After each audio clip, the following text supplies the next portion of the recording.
I had a conversation with a colleague about this the other day.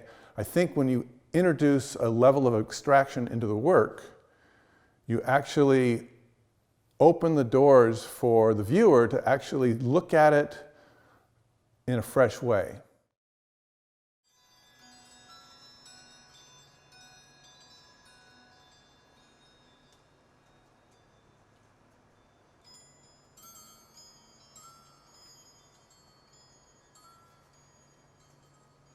Hello, my name is Dan Colvin, and welcome to my studio in Seattle.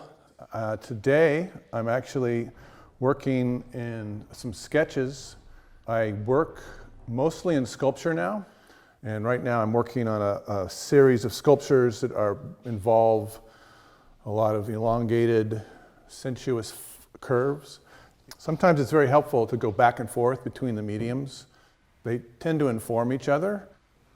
You know, in the world of sculpture that I inhabit, I'm always looking in nature for the different materials, and sometimes you see something in the actual material when you find it in the river, or when you find it in the forest, it's a piece of wood, and you really want to celebrate what nature's already done to it. So I try not to intervene so much in the piece that you no longer recognize that original material as it was found.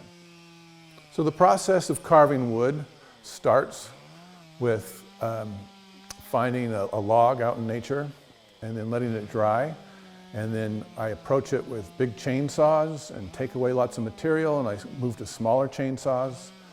And then I'll actually start using grinders and little burr tools that spin very fast. And at the very end, I'm using chisels and sandpaper and very fine tools. And it's that whole process is like a narrowing down on the final form that I want to use. Another medium that's really interesting to me is glass. I started out working in fused glass and very quickly moved into the world of sand cast glass. You can see around us several examples of that.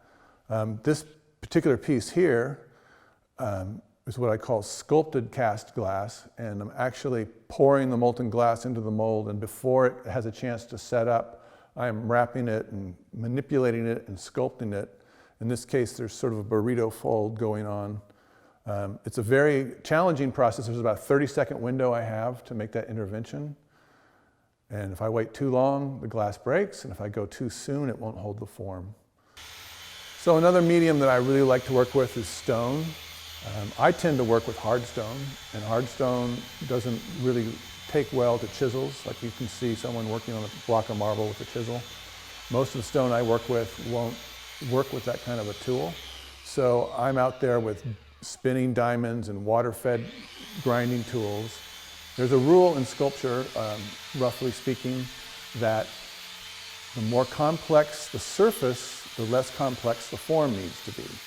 And the more simple the surface, the more complex the form can be. So you can imagine a block of white marble has almost no surface texture on it, and people can do really remarkably intricate things with that.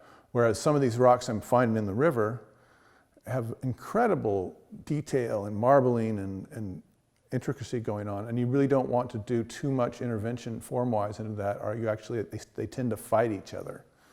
Those sorts of tensions and challenges are what make it both difficult and really fun to do, especially at the end of the process when you have a carved stone that from one angle might look just like something you'd see in the river, but when you shift your position, suddenly you're seeing something that's clearly been carved by a sculptor.